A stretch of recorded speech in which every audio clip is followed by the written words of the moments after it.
People seem to be interested in these videos that I've been filming, so I'm going to keep doing it until you guys tell me to stop.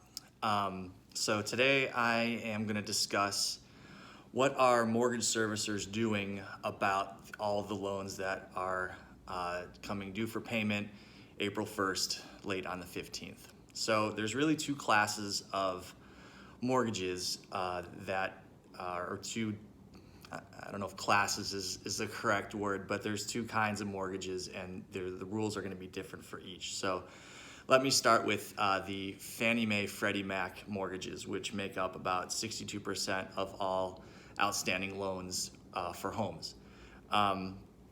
Those rules are a lot clearer. The relief being given is a lot clearer than for the non-Freddie and Fannie mortgages. So I'm going to start here. If you're an owner-occupant, you basically have the unfettered right to a 360-day loan payment holiday.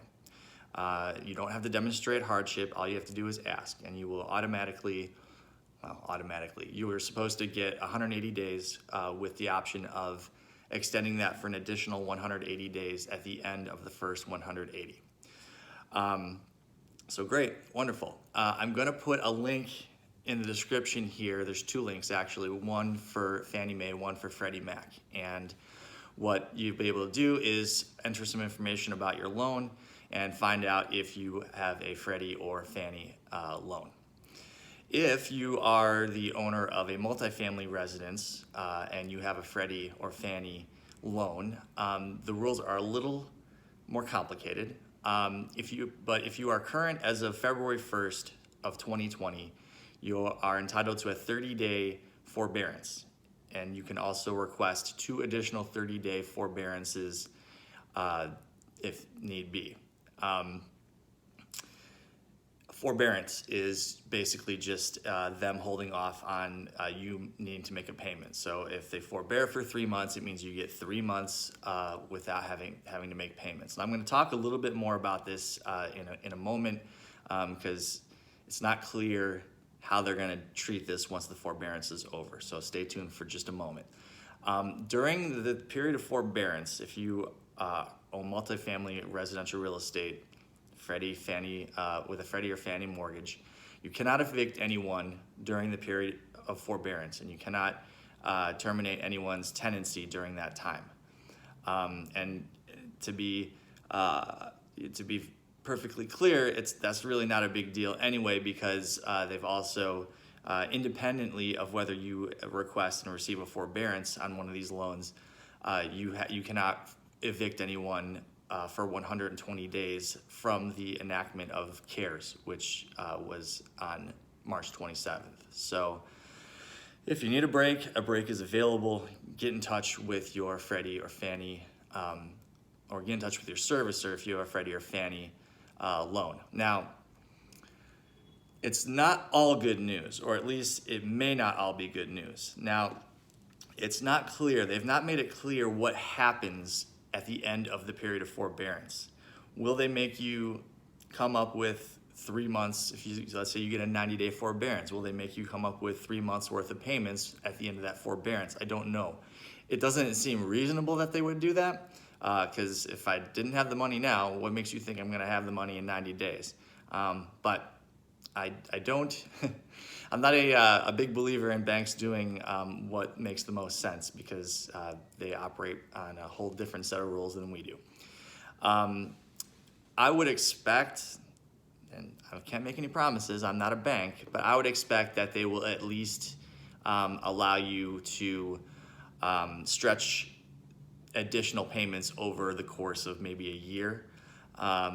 And ideally, they would just tack those payments onto the end of the loan. That would, I think, make the most sense. But again, I don't have a lot of faith in banks doing the thing that makes sense. So be careful with the decisions you make. You may, if you still have your job and you still are able to make those payments, it may ultimately make the most sense to make the payments instead of requesting a forbearance.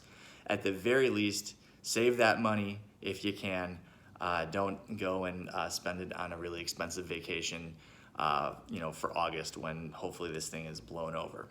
Now that takes care of Fannie Mae, Freddie Mac. What about the rest? What about the other 38%?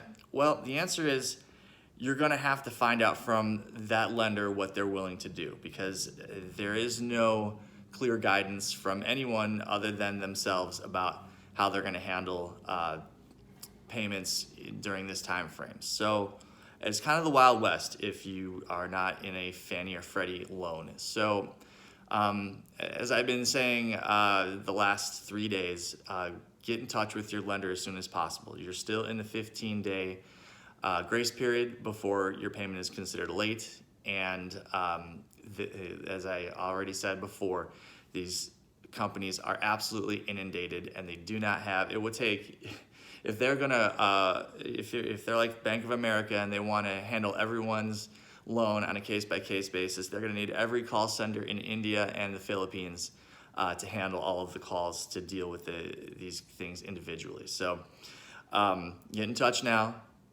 Make sure you get in the line, and make sure you get that you're able to try to speak with someone before that period of before that grace period ends. Let me know in the comments what your lenders have said. I hear that Chase is basically just giving you 30 days. They'll get back in touch with you when they have enough people. Don't call. There's like a 3-hour wait time to speak to a human being, and they probably won't tell you anything you can't already read on the website. Wells Fargo, I believe, has signed on and is granting the forbearances without any sort of requirement of demonstrating hardship. As I said, Bank of America has taken a different tactic, which good luck to them on that one. But let me know. There's a ton of mortgage servicers out there, and I'm interested to see who's getting what treatment. So guys, stay safe. We'll see you next week. Bye.